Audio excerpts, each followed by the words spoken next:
as we deal with the subject, the man of sin. It's only in 2 Thessalonians that Paul uses that terminology.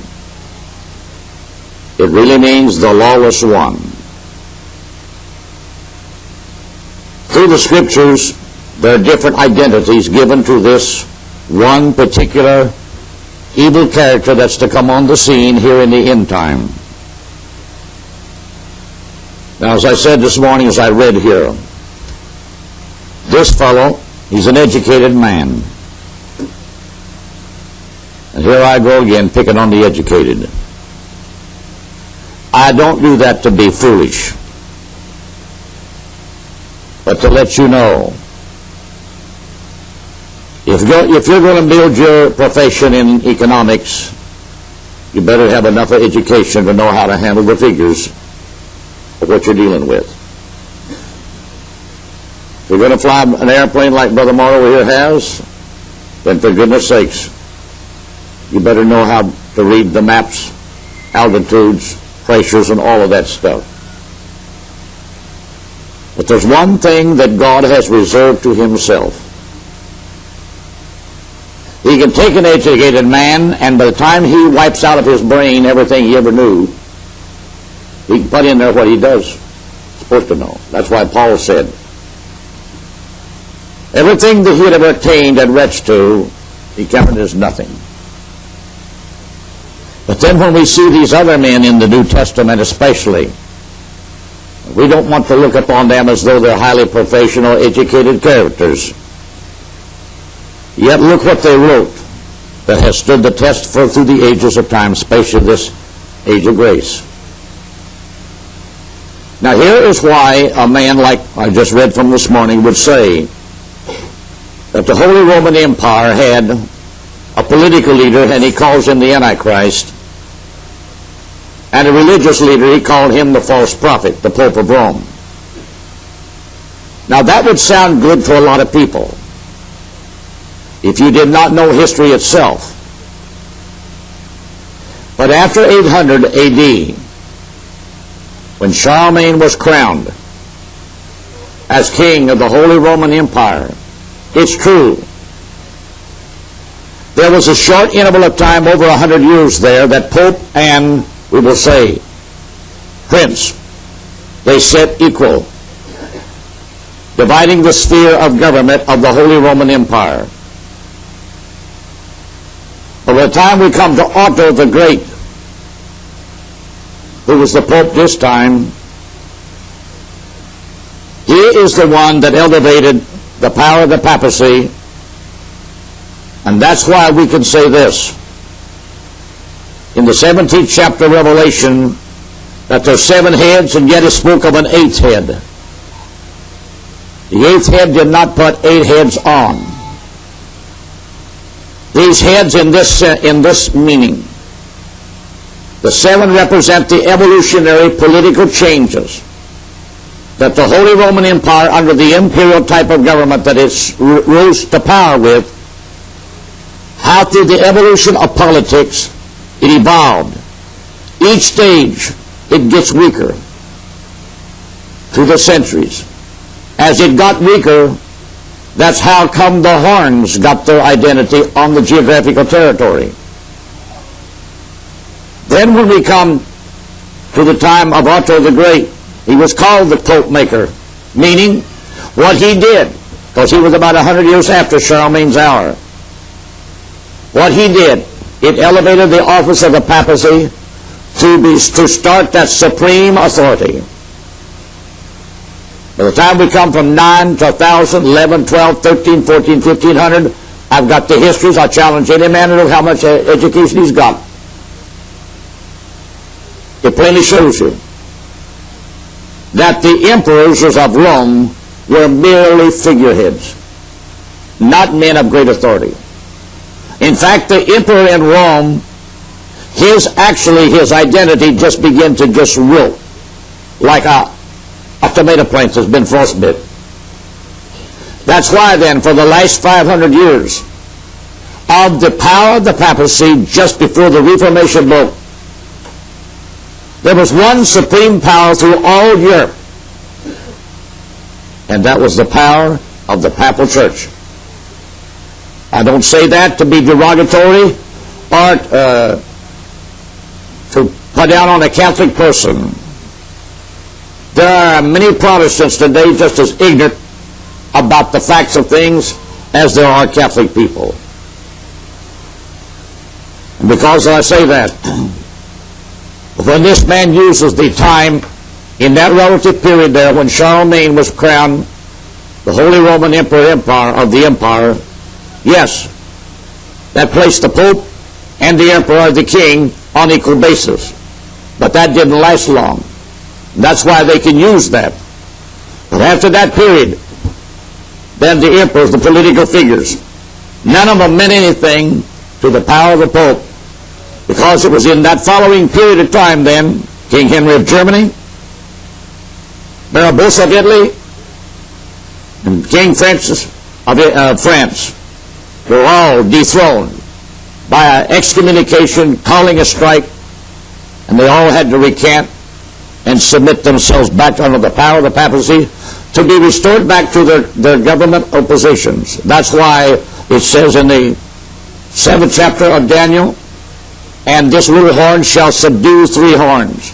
It's very strange how this little horn could grow so slow, but eventually become so powerful.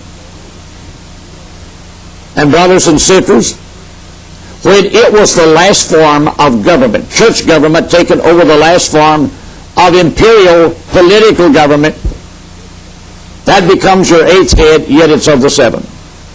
It's when political and ecclesiastical blend together. Now that's just as simple as a fly on my nose, the best I can say it. Now that was the head. That was the type of government. Then we come to the 12th, the 13th, and the 14th, and into the 15th century, when the Dark Ages of Europe became so outstanding. Because the church was in power, the church was the voice. We can say this.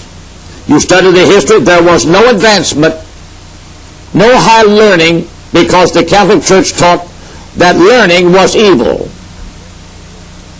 Well, I never have thought that learning in one sense of the word is evil, because that's how knowledge and things become known to people.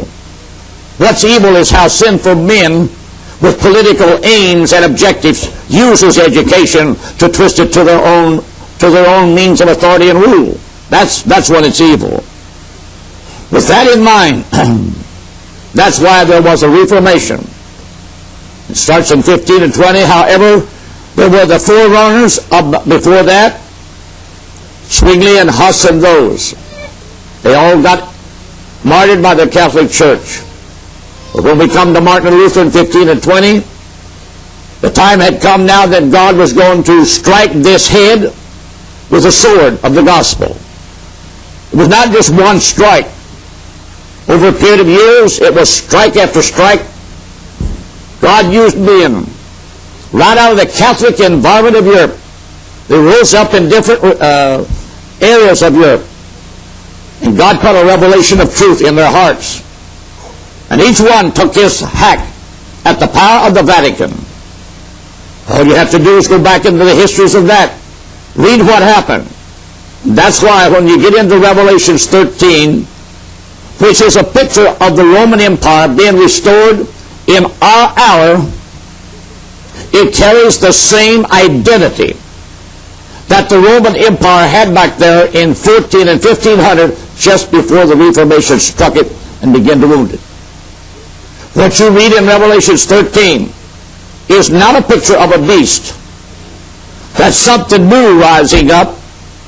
It's the rising up of something old that's already been. It's done had its day. And God just gives it an opportunity to be restored for a short period of time. That's why it says, the beast that was and is not, that's the period that covers the Reformation, and yet it is. So with that in mind, I want to take you back here tonight to Daniel, the 11th chapter. There's something about this evil king here I think I want to explain.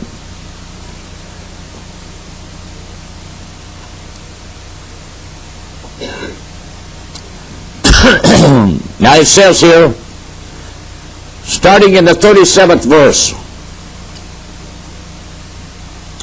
neither shall he regard the God of his fathers. We'll see to a lot of people down through the years, when you talk about the Pope being the Antichrist or the false prophet, they automatically jump on that. Well, how come this? It says, neither shall he regard the God of his fathers. Well, yes.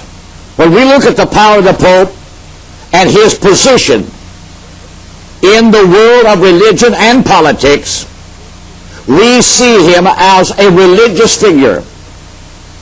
He is the vicar of Christ. He is supposedly to be God's representative on earth. This is why Billy Graham would put out that statement. He is the most righteous man on the face of this earth. That's only a title that fallen-natured man has given to him. It fits their ego. It fits their ignorance. It fits their sleepy attitude. That's not a divine revelation out of the Word of God at all. Now, but let us say this. If for some reason the man that is to be the man of sin, the Antichrist, the false prophet, the son of perdition, all these titles and identities that's attributed to him, for him to be able to fulfill what's said right here, as I said this morning, you let this Pope even, let him sit across in the Vatican,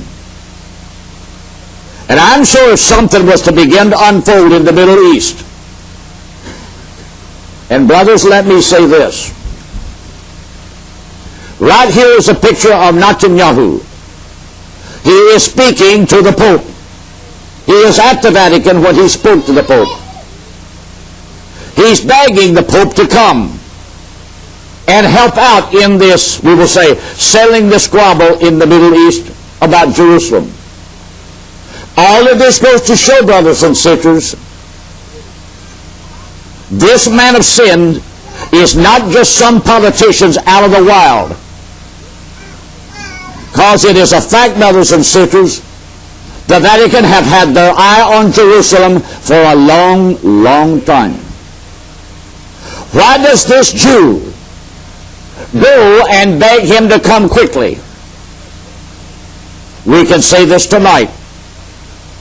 All the heads, we will say, of certain governments that are to be instrumental in this final era of false peace, as he comes out of Israel, as he comes out of the Vatican, and out of other areas of politics throughout the world, old world, especially Europe and the Middle East.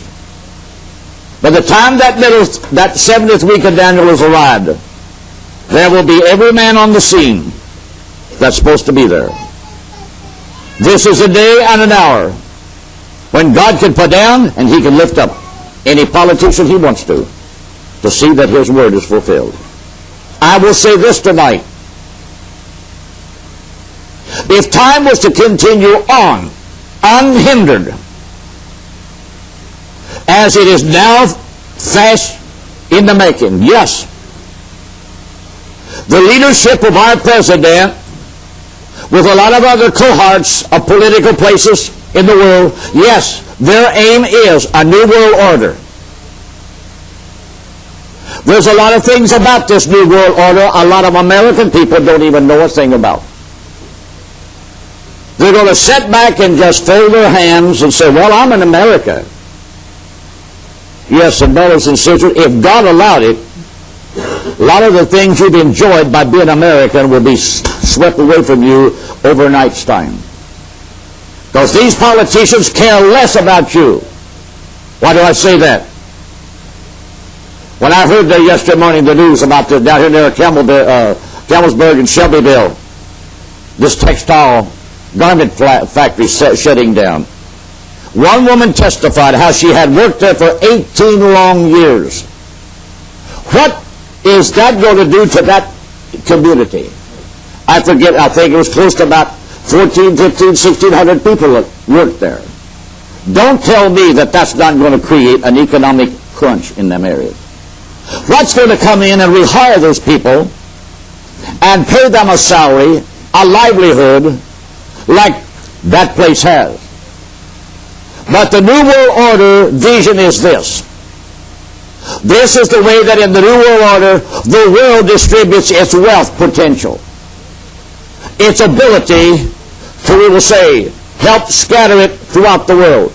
So to do that, nations that cooperate, especially America, the United States and Canada and places like that, they sacrifice the well-being economically of their own people in order to make that a fact in other nations.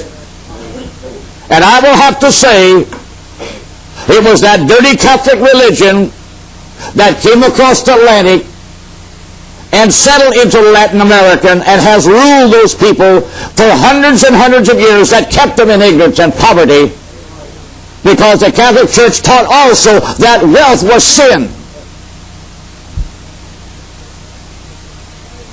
See, they will use any means to have their way so they can always set atop the world political system.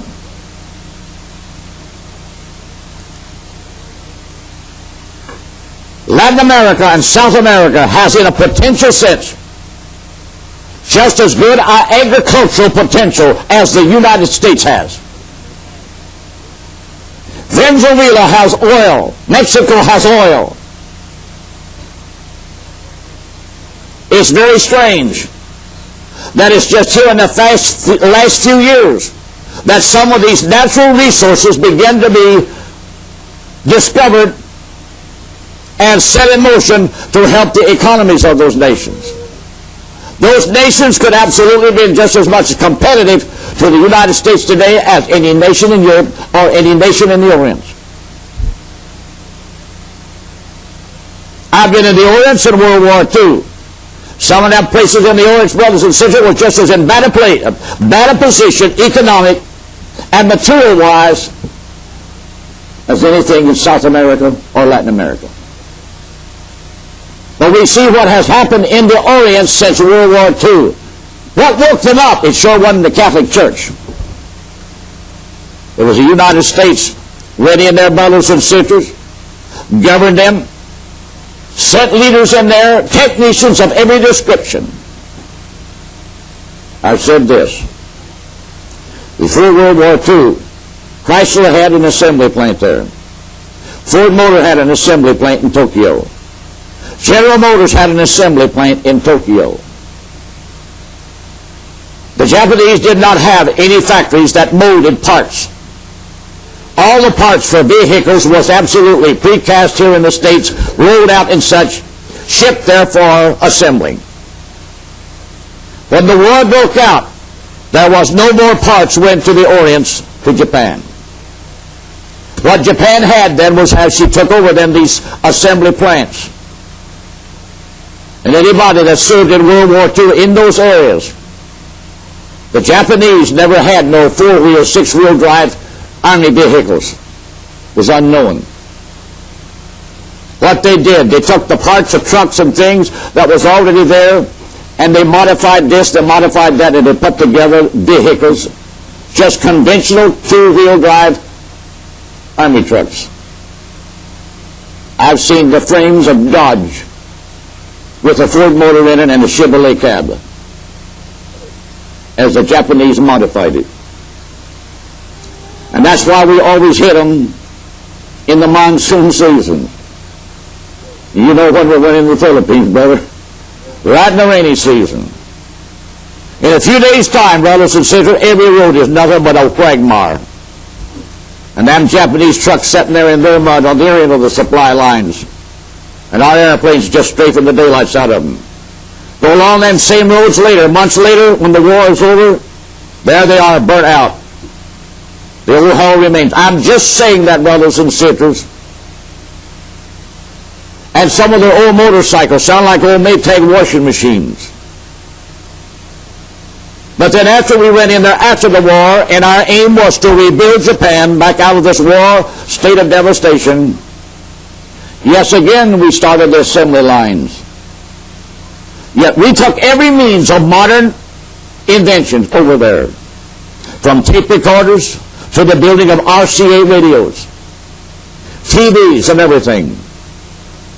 This time, brothers and sisters, their idea was, well, you licked us on the battlefield, but we will lick you and we will conquer you on the field of technology. It wasn't long, brothers and sisters, as their men worked in our assembly plants over their putting automobiles and things together. In their mind, they calculate, they formulate, they put together a picture of some type of a vehicle of their own design. And figuratively speaking, they go 2 blocks down in town and they set up a shop of their own. And it isn't long, brothers and sisters, here comes the Datsun, the Honda. You name it, here it came. It wasn't long. Here come their brand of motorcycles. And today they lead the world in the production of motorcycles. I did not say in the production of the best.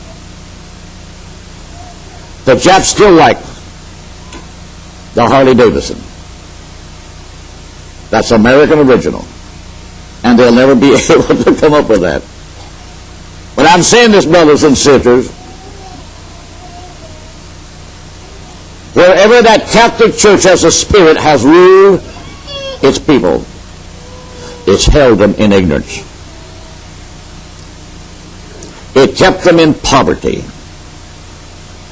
And that's why for the last 50 years, brothers and sisters, in Latin America and South America, you've had nothing but guerrilla warfare, internal uprisings.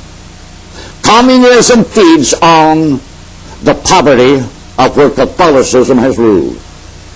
That's why it found a bed and an incubator in Russia back at the turn of the century. Now with that in mind, now then we've got a pope, and this is him. He said to the rich, but share your wealth with the world rich.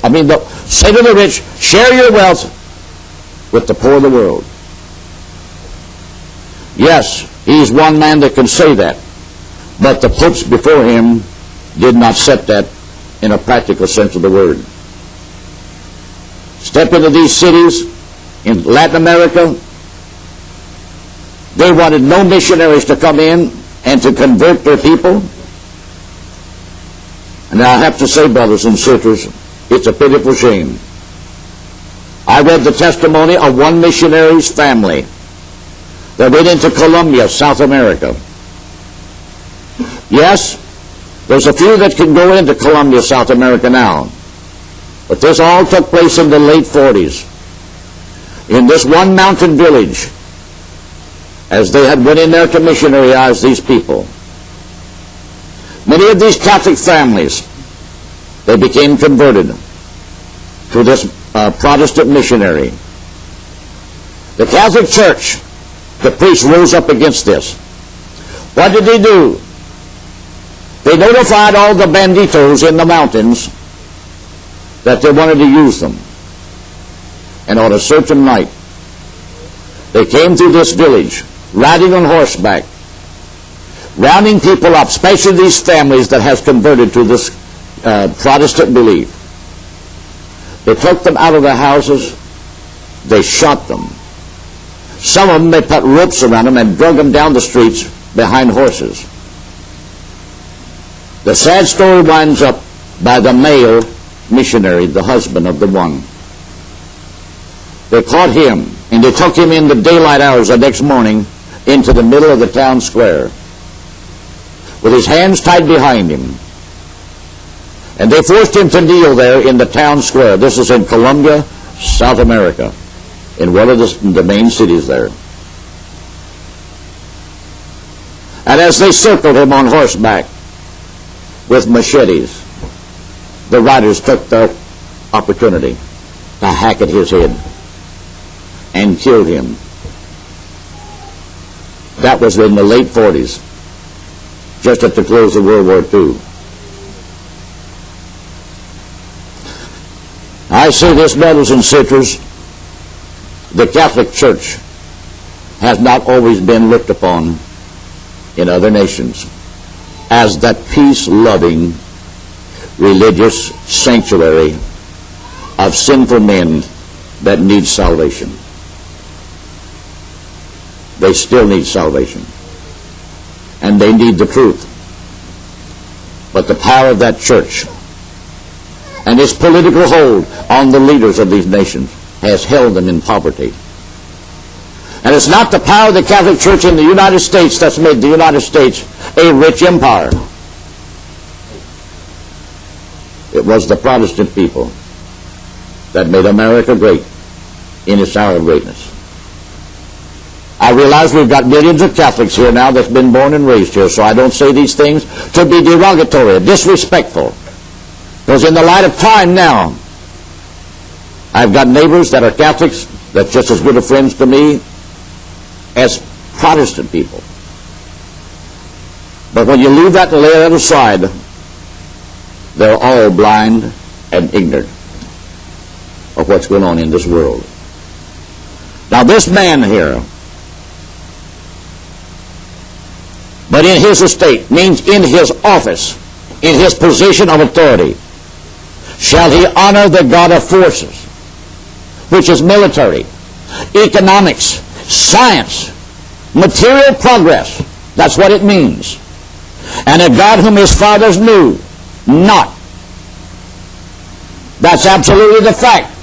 Because in that hour of time, when the Pope of that hour looks across the Mediterranean and seeing in the evening news what for 3.5 years the power of God as it's displayed in the Holy Land by these two prophets, and they have the power to shut the heavens and don't rain. You know what that's going to do to the agricultural potential of Israel? It's going to put it on the rocks. Right now Israel exports to Europe citrus, tomatoes, peppers, all of those type of commodities, because she raises more than she can consume in her own area. But when these two prophets strike that agricultural, that there's no rain, don't tell me that it's not going to affect the economic agricultural potential. All right, you read in the 11th chapter what them two prophets are going to do. That's in the first part of the week. When that Pope sitting over there sees that, don't tell me, brothers and sisters, that this is not going to strip him of his belief. It is. Because that power is far greater than Hail Mary. You know it. Yes, God lets the Catholics get by with a lot of this stuff. Even right in here is prophecies that the Catholic Church believe. All because of what Mary said to certain individuals at Fatima back many years ago during the World War I period, and also at Garbandera, Spain, to some other individuals. And that's why a lot of the Catholics believe that their last pope is going to be a rascal, because Mary said it would be. All right. And there are a lot of Protestants put more confidence in that than to do the prophecies that's written in this book. Let me say this, brothers and sisters. Some of these, God will let them absolutely fall right in place up to a certain point. When the Protestants, backslidden, and all of them get to looking at this, putting more confidence in that, then God sets a bind on it in order for this to override that. And that's what we're going to see. So when this Pope sees this, don't tell me it's not going to do something for his ego. Because it's going to make him realize, I have not got God's power on my side. I do not have Hail Mary as a means of authority to cast a spell on them two characters. It's going to cause him to begin to realize, what is my potential then? What can I do? Because that's going to run the whole picture for him. Yes, he was able to get these nations all to sign a covenant pact with him for 1 week. But now something sets in. And as the two prophets step on the scene and begin to prophesy in the streets of Jerusalem and warn the Jewish people what their leaders have done, what's ahead, what's in the making, the Pope's not going to like it. In fact, it's going to cheat him out of a lot of, we will say, recognition. It's going to absolutely strip his mind of his confidence in his God and in his Hail Marys. No wonder that he will begin to look at the potential from the political side. But I've got the best army there is in the world. Now don't tell me, brothers and sisters, with the European army equipped then with the modern weapons of warfare. Look, 7 years ago, we had certain elements of France, Britain, that did join us in the coalition in what we call the Gulf War. The French Legion, there was one of the forces that took off at the same time ours did.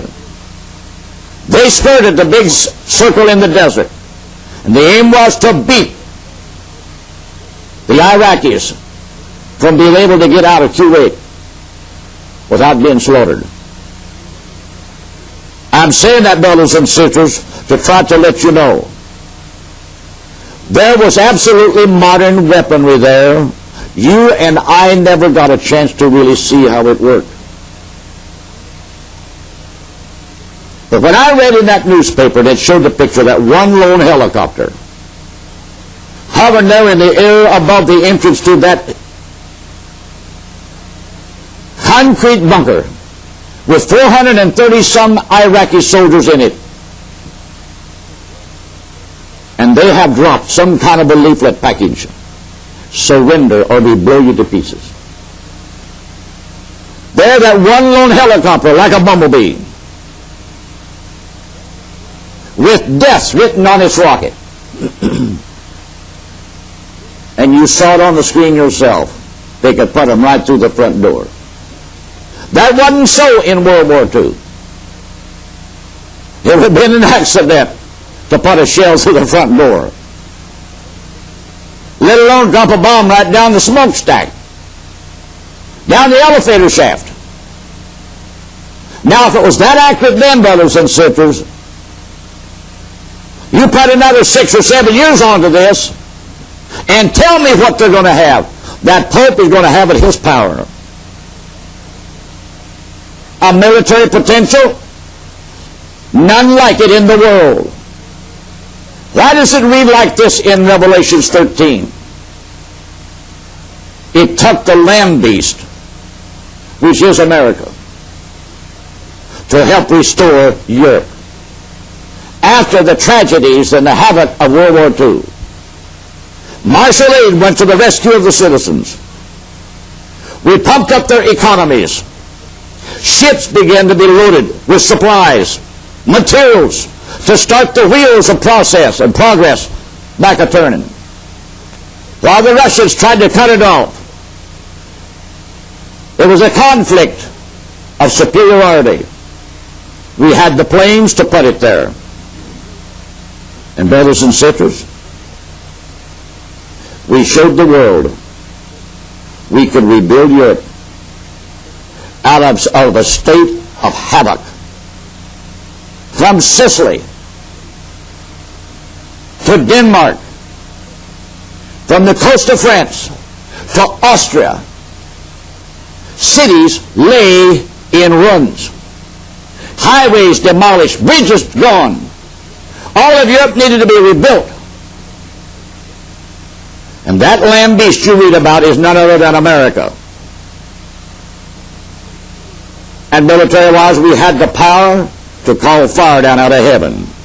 And this guy says here that the Pope's going to call fire down out of heaven. It won't be any different than what we did at Nagasaki and Hiroshima. Remember that. A lot of people think that this is some kind of supernatural satanic powers. No. It's scientific miracles. And that's what's got the world deluded and drunk today. Scientific, well, they're drunk and stupefied on scientific progress. So with the potential we had then in the Gulf War, you put another 6 or 7 years on in front of this now, And tell me, what will that Pope have at his disposal when he takes a united European peacekeeping force and loads them on their amphibious landing craft and heads across that Mediterranean? That man's going to be bad. Now don't tell me he won't. He will be. He's the guy that cooked up this agreement. He's the mastermind of it. But something makes him break it in the middle of the week. Who with? Not necessarily all nature, but with Israel. Because the whole thing spins and turns around what he's done with Israel. And you know yourself, when the middle of that week comes, he enters Jerusalem with such hatred. Now we can see Antiochus Epiphanes characterized in the latter part of the Grecian era, coming out of Syria. The same hatred, the same attitude, to get even, to get rid of, to annihilate, do away with them. That's exactly the attitude he enters Rome. I'll show the world who's boss around here. Yes, everything went well for 3.5 years with these two prophets.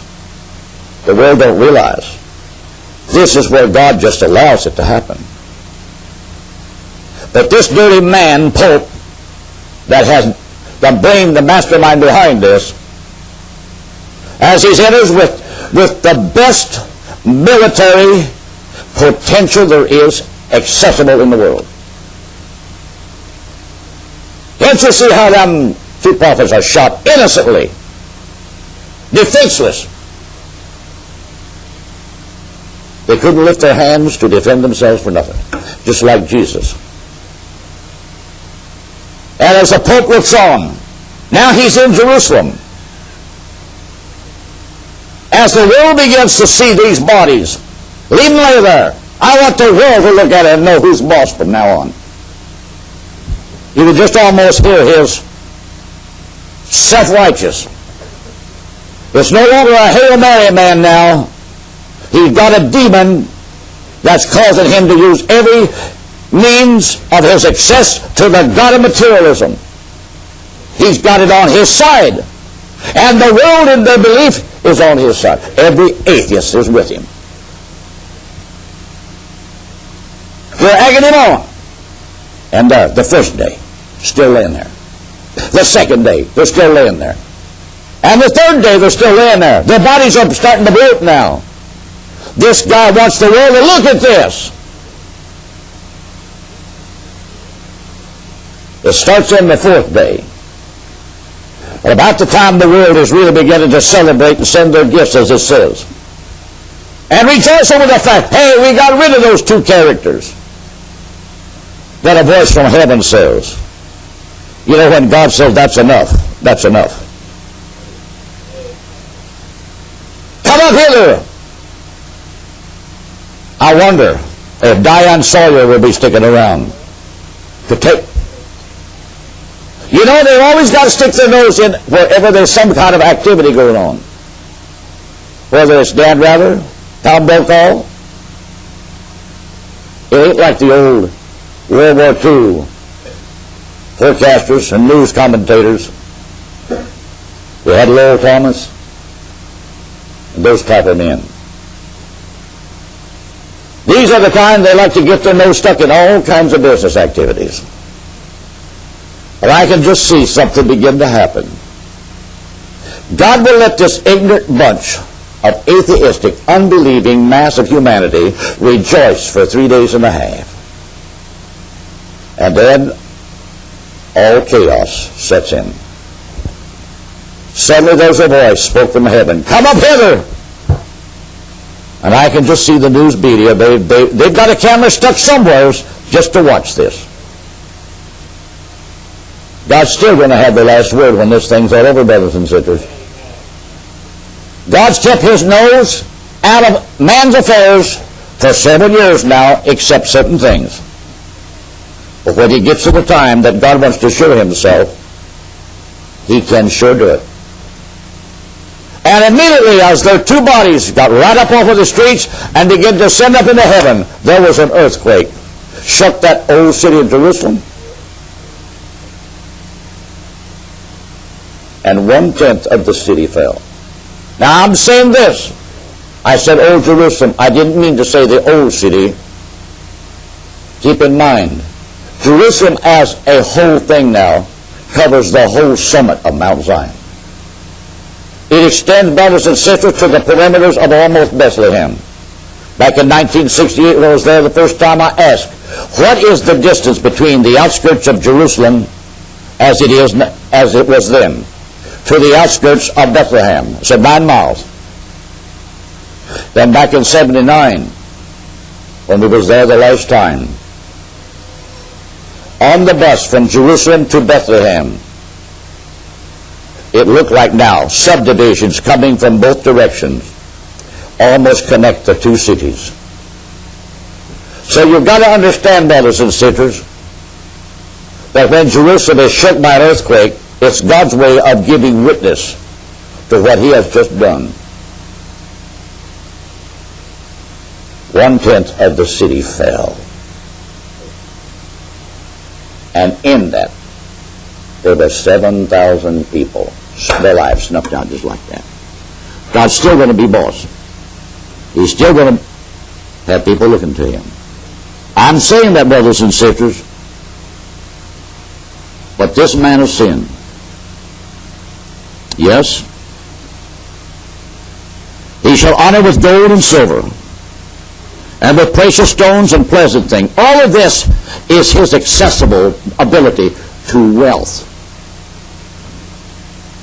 Thus shall he do in the most stronghold, meaning in political high places. You know good and well, brothers and sisters, he's not talking about concrete bunkers being the strongholds where he will connive some of this. It's political high places. With a strange God whom he shall acknowledge, the God of force, the God of materialism. Acknowledge and increase with glory. In other words, for 3.5 years, God is going to take His hands off of the whole thing. Go ahead, Satan. He's your man. And the world are your subjects. Yes. And he shall cause them to rule over many, and shall divide the land for gain. And you go on down, and he will also set himself up in the temple. Because the temple, by that time, is going to already be rebuilt. Now here's the sad part. The man that puts this magazine together, somehow or other, gives the impression, he doesn't say it with words, but he gives the impression that somehow or other, it's going to be through the good-naturedness of this man to say the right word, and Israel is going to be able to go and rebuild their temple. You know, brothers and sisters, that isn't the picture at all. I have to say, but nevertheless, that's the way God has allowed them to see the picture. I'm thankful tonight to know there is a true picture in the Bible, just has to be. Come out in the Jerusalem Post yesterday. The Jewish military is being put on the alert. They've got information that Syria is preparing for a war. All the talk that you hear here of late about this terrorism, talk for peace on one hand, and yet they're rattling the swords and the military weapons with the other hand. It all goes to show, brothers and sisters, this world is just short of a war in the Middle East. It's on that chart over there. Not even America realized what's in the making. And I'll have to say, brothers and sisters, it'll make the Gulf War look like kids play. It will. Now with that, I think I've said enough here to show you why this evil man all of a sudden no longer worships the God of his fathers. How many can see? Because the order of the day then, society is going atheistic. Sure, in the dark tribulation, The 144,000 preach the everlasting gospel. Do you think that's going to bring mass conversion to the saving grace of God? Not at all. But it is God's way of warning a small element of mortal flesh out of all nations. Get back away from this thing. It's God's way of preserving a remnant. I said a remnant of mortality. Physical human beings, to keep them from being destroyed at the coming of Jesus Christ. The rest of mankind, yes, going to be swept under a big blanket of a spirit of atheism. That's why the 19th chapter pictures the beast. That's Europe. The reviving of the Roman Empire. With the other kings of the earth, prepared at some strategic spot to make war against him. And that's why, brothers and sisters, the Bible says that out of his mouth there's a sharp two-edged sword. It's the word of God for judgment. And you talk about screaming. Brothers and sisters, that sword out of the mouth of Jesus is not a literal sword, but it's the word that executes judgment. Every element of nature is going to be at his fingertips. Down in the bowels of this planet, God's got demons down there now, feeding the flames with natural gas. We draw crude oil and stuff this side. Well, where do you think some of the other stuff goes? You ever think about it? And I'll tell you, the day that Christ comes, there will be absolutely upheavals in this planet. Down here in the Caribbean, on an island, here in the last few days since June, there's a volcano that had been asleep for 2 years. All of a sudden that thing began to belch, and now then they have vacated off of that island thousands of the inhabitants. There's still a few holding on. But they showed yesterday evening late, it made an explosion and an eruption, and for 5,000 feet it belched it through rock and lava and stuff into the sky. Yes, all of that's very devastating, catastrophic in nature. But wait till that's going on the globe over. At the same time, earthquakes shaking the planet. At the same time, tidal waves sweeping from across the Pacific, going from continent to continent, coming inland for miles. Only when they go back out, sweeps everything with it. Yes, and for hours upon hours upon hours, as Jesus and his bride descend to this earth. Keep in mind, brothers and sisters, the descent of Christ coming to earth is not an instantaneous thing.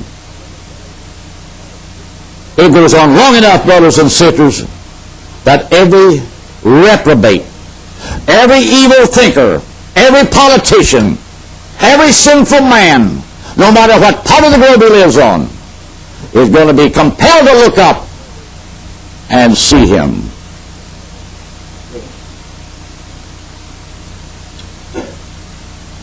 And they will have to go to their knees and bend their hard heads and say, "Thou art God. Hide me from the face of him that sits on the throne." It's coming. Crooked politicians, power-crazed, sell their constituents down the drain for more power and a few more dollars. Don't you think God hasn't got the last thing to do? He has. Now then, I want to go touch one more setting here. So go with me tonight.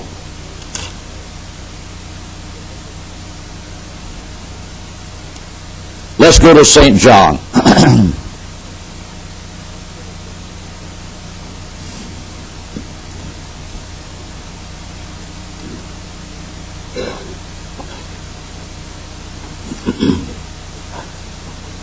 This particular scripture here, it's a minor setting, but it is beautifully illustrated in the Word that this character is identified in. In the 12th verse, Jesus is praying. And he's praying to the great eternal Spirit. While I was with them in the world, I kept them. He's praying in behalf of the disciples.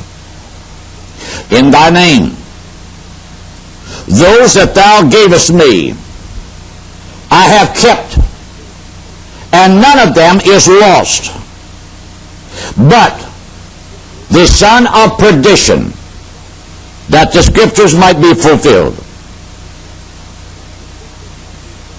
This is Judas.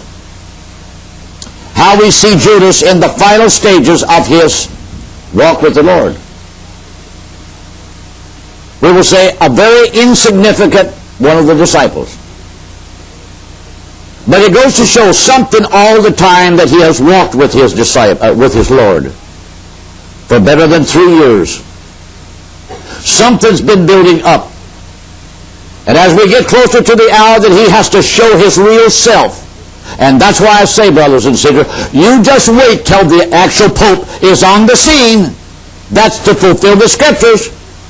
And it'll make your head shake. The ideas that suddenly that man will get and have. Because it's the devil's hour. We see here then, Judas all of a sudden turns on his master from being a loyal, faithful disciple that went and did the things that his master has instructed the disciples to do. Jesus has already told him, what thou dost, go do quickly. So in his absence, here's a prayer. None of them is lost but the son of perdition, which means this. He was designed by Satan. He was the devil's instrument to lead the Lord to a betrayal and to his crucifixion. It means to lead something to destruction, to destroy. The word perdition means destruction, to destroy it. Now and he sets a type of what the Antichrist, the false prophet, the man of sin is in character identity. This is why, brothers and sisters, the final pope, the final man in this last closing hour of time, he'll be the Antichrist, he'll be the world's false prophet. Why? A prophet in the Scripture means a seer, one that people have looked to for the Word of God to come through. But the prophet, the Pope, he is a false prophet. The Word of God does not come to him. He's taken that which is the true Word of God and perverted it, turned it upside down, turned it into rituals and ceremonies, and he's used this then as a means to sell the Word of God to a element of world society for a monetary gain. Now then, so as we look at Judas, what do we see? Do we see the real man of sin? No, you don't. But you see a type of the real man of sin. Because this man, he was the cause of leading Jesus to betrayal. Finally, it takes him to the high court of Israel. There he's condemned to death. Then after Judas comes, he senses, what have I done? Now the spirit that made him go do that takes him out and he commits suicide. Can't you see, son of perdition? One ordained to lead something to destruction, so the same spirit that did destroy, they thought was to destroy the Messiah, destroyed the one that fulfilled that. But now you take that and put that spirit on the Antichrist, the man of sin, you have the real son of perdition. Because he is going to lead the world religiously, spiritually, into a mass suicide. That's what it all comes to. That's why, brothers and sisters, it says in the 17th chapter of Revelation,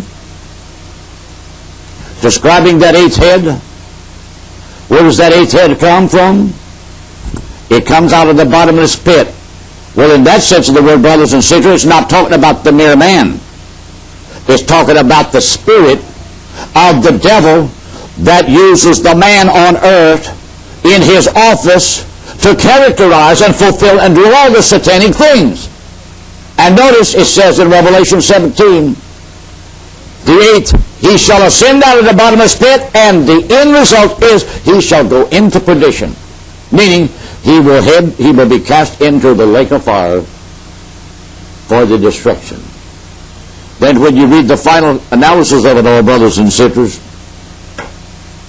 he's the one that leads the nations of the world, has them all unified with all their military potential to fight Jesus. And that's where Jesus, brothers and sisters, let me say this. His descent to earth is not, as I said before, it's not an instantaneous thing in that sense of the word. That great scene of him descending slowly to earth, it's going to last long enough. Hell, this planet is going to belch, vomit. Volcanoes will appear before there's never been volcanoes. Earthquakes will rip continents in two.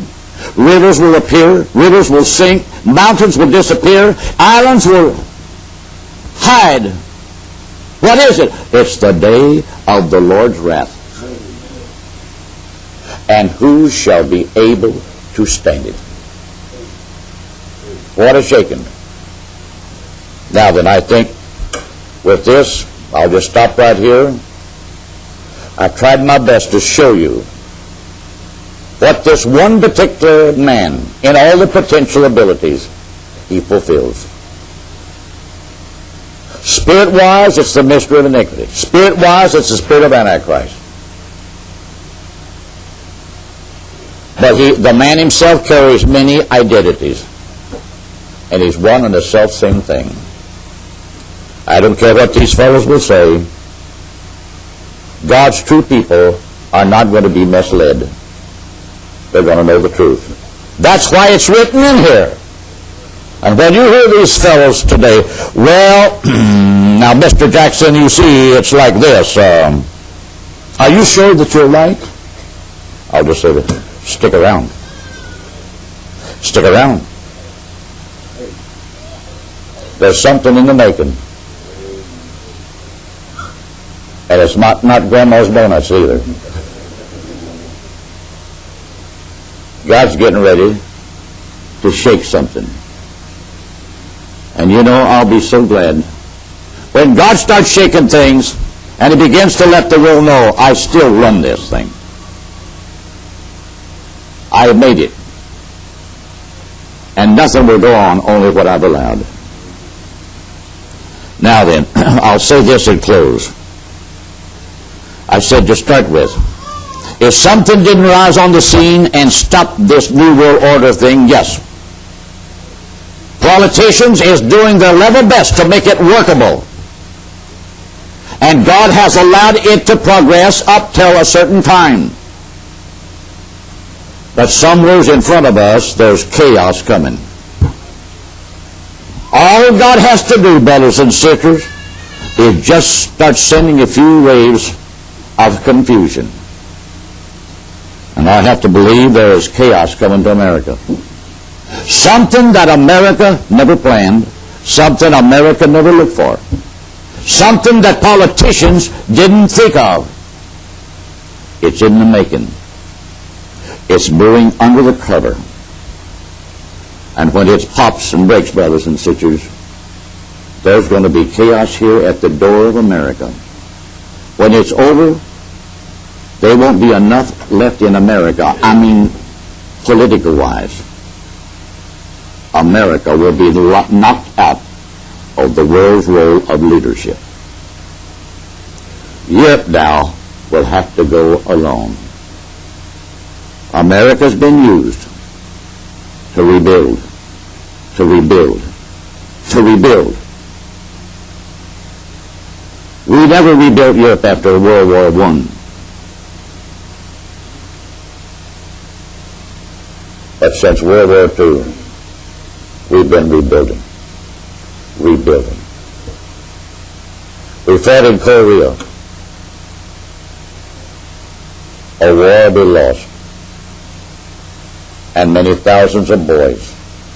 Over 8,000 missing boys never reported, never found their remains.